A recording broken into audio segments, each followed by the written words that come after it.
to stop this world from spinning. Like Superman, you were the only one.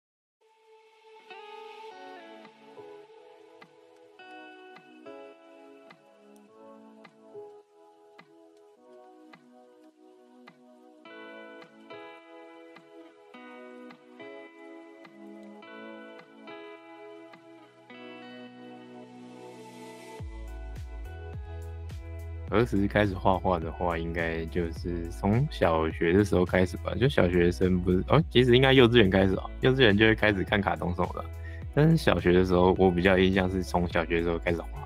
那刚开始画画的时候，画的就是一些跟着一些漫画什么。那个时候都是看的都是台漫，像是王牌小子和漫画杂志巨蛋小子。那个时候有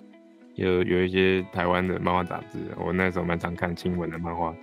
比较第一个开始受到影响，应该是比较有印象的，就是那个时候有一个叫《德子战士》的漫画，那个是周显宗老师画的嘛，他到现在还有继续在连载这个《德子战士》，算是台湾蛮常青的作品不过我后来大概就国小的时候比较受到他影响，因为他画的是有穿盔甲的机器人嘛，那个时候小时候我很喜欢画机器人，画一些钢弹什么，但是长大之后马上变成美少女。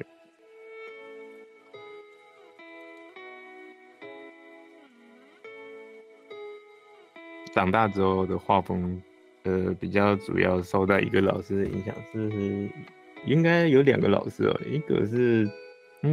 是日本的 Lake， 就是有常常画 FGO 卡牌的一个叫 Lake， 另外一个是一个是中国的画师叫做 HJL， 一个叫 HJL 的那个老师那个时候我很喜欢他画的图，所以我就很常临摹他的图。后来我也有点接近他的画风，因为他应该是影响我最深的。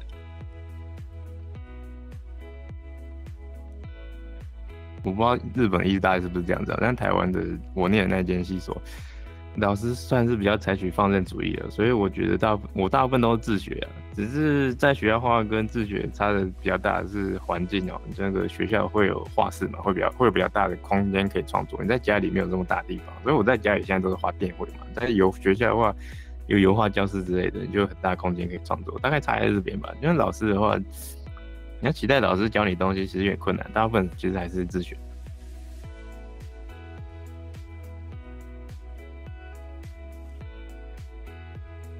大概2012年到2016年这个时候，大概这4年吧，就是我刚开始画到画风稳定这个期间我一直拿捏不住自己要哪一种画风。最主要就是动漫人物的，像日系画风，大家都知道日系画风鼻子会画的比较不明显嘛，通常我不会把鼻子很清楚画出来，会点一个光影。但是韩系画风，我那个时候喜欢金城代嘛，金城代他就会把鼻子画一个明显线条，他早期会有个明显线条，或是其他我会开始也会看一些欧美的作品，他们都会把鼻子很明显的光影、鼻孔都画出来，所以我那时候一直在想，我到底是喜欢哪种？其实我2种都喜欢，所以我一开始很拿捏不住我到底要不要把鼻子画出来。我一直到决定的时候，就是我后来受到 HJL 的影响，那时候他就是主要是他又有厚涂，他就又是用厚涂，然后又是日系的嘛，所以那时候我就比较模仿他跟一个日本的绘师叫 Lake， 我把他们2个综合一下，就变成我喜欢的样子。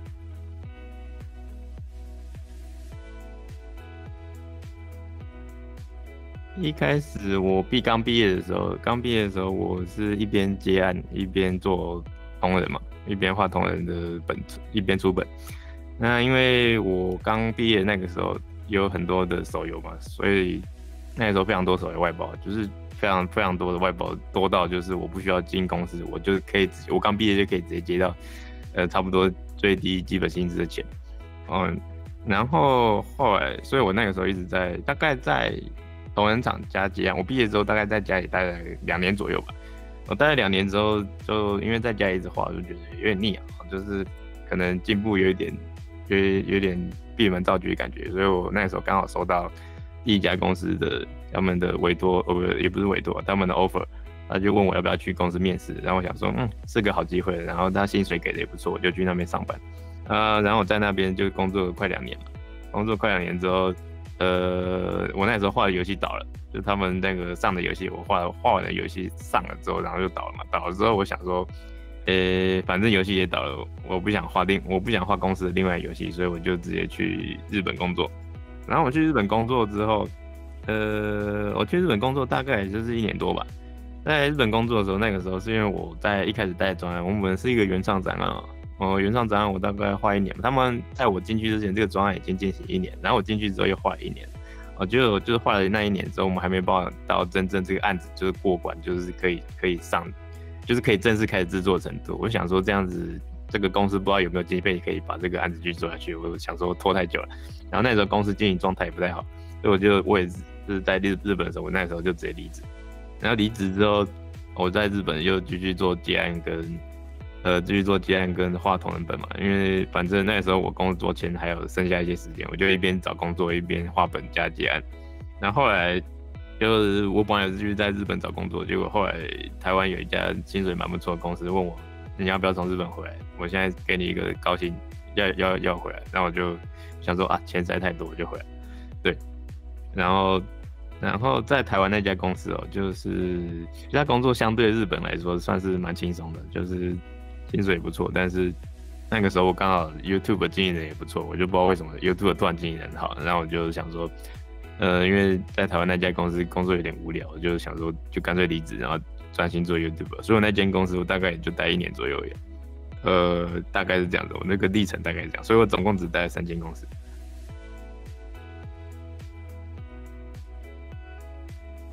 绘图过程或者是绘图过程的那个频道，光是频道就很少。大概那个时候我大概数一数，一只手数过来，大部分都是在画什么签名版不然就是一些简单的绘图过程，就是记录用的。然后比较少像我这种有讲话有搭配这个有一些剧情那种，那个时候完全没有。可是我在做之前，那个时候我就有在看一些美国的或者是中国的频道，那时候他们大家都已经在做很多创作者，就想说台湾没有，我就做一做看看。而一开始我会想开 YouTube 是因为我之前有做一个课程嘛，然后我做那个数学课的时候，发现大部分 YouTube 都在卖课程，然后那个时候我的网站我一开始在哈号做课程，我哈号上面课程卖最好那几个大部分都是 YouTube， 我想说这样子我课程要卖得好，应该要做个 YouTube 来推广，这样我可以把他们做连结，所以后来我就开始做 YouTube。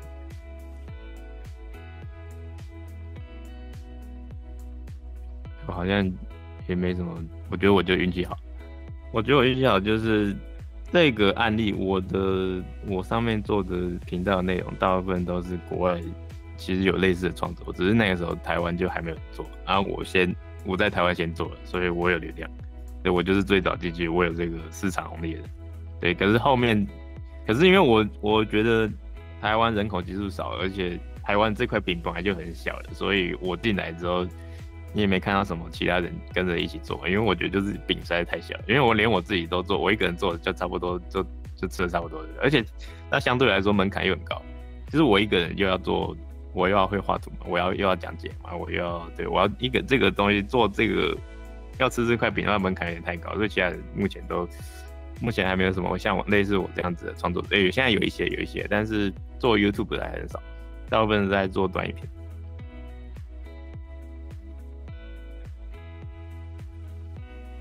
其实我做 YouTube 最红的企划，应该我一开始是靠教学，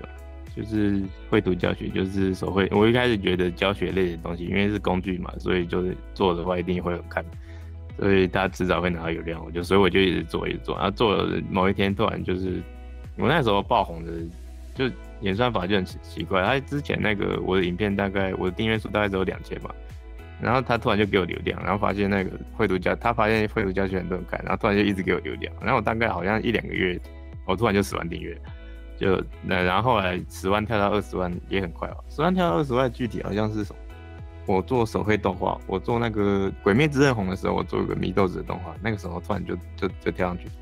，20万往后大概18万的时候，我就做了那个绘图接龙也是。就不知道为什么红了，然后突然就因为我血就上去，然后大概就30万这样。就每次我有巨大突破的时候，大概都会成长10万粉丝这样。然后后来到现在就差不多顶了。现在我也不知道该做什么。其实不过我觉得换算下来，就以日本或是美国他们的那种绘图的大频道，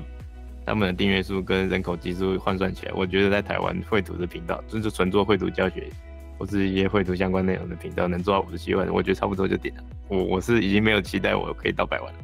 我经营到现在我已经一个人能承载上线都到这样子了，就除非我接下来继续把团队扩大，然后一直出新的影片，就是开始更新变得很勤，然后一直做新计划，这样才有办法继续往上。但是我现在艺人团队能做到57万，我觉得已经很强，可以了。因为我觉得绘图本来就是比较偏小众一点的，不是那么多人会想看的绘图过程嘛，对不对？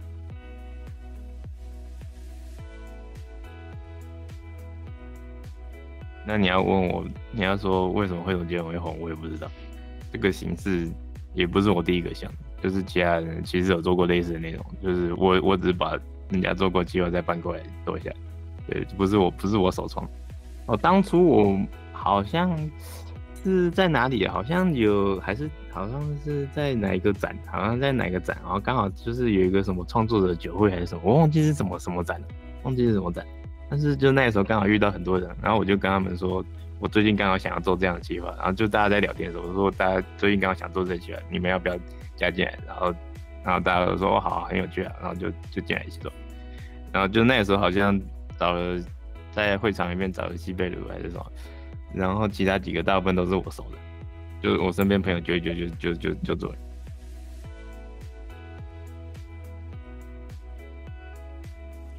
也是有流量焦虑。不过我现在对流量比较还好了。因为因为长影片现在大家流量都会降嘛，所以后来我以前是靠流量在接业配嘛，一开始是靠流量，因为一开始 YouTube 红的时候，我是在 YouTube 上面做业配啊，所以那时候流量也不错。现在大家流量都下滑了，然后就开始转做短影片。我现在还没有在接，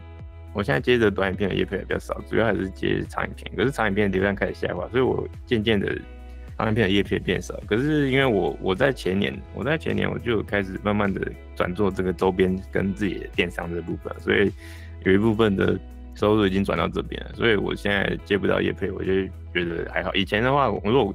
光做 YouTube 的话，我可能会觉得就 YouTube 的收益变少，就会觉得开始焦虑，我就会觉得可能就可能会有焦虑。但是现在因为我把收入来源变比较多种，我就有课程收入啊，有周边收入，有业配收入，有那个流量收入嘛。我现在就是把大家分摊的比较平均一点，我现在风险没有那么大。那主要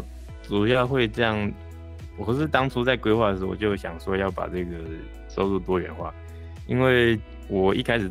我不是说在台湾还没有人做这个绘图教学类频道的时候，我就在看国外的频道。那时候我在做之前，有先看他们频道到底怎么经营的，然后我发现大部分的绘图教学频道，就你在经过一个流量红利之后，就是他们订阅达到很高峰之后，他们那个长影片的观看数都会下降的很夸张，就下降到他们全盛时期的1/5或1/5不到，最后就变成很低，然后最后他们就走来卖课程。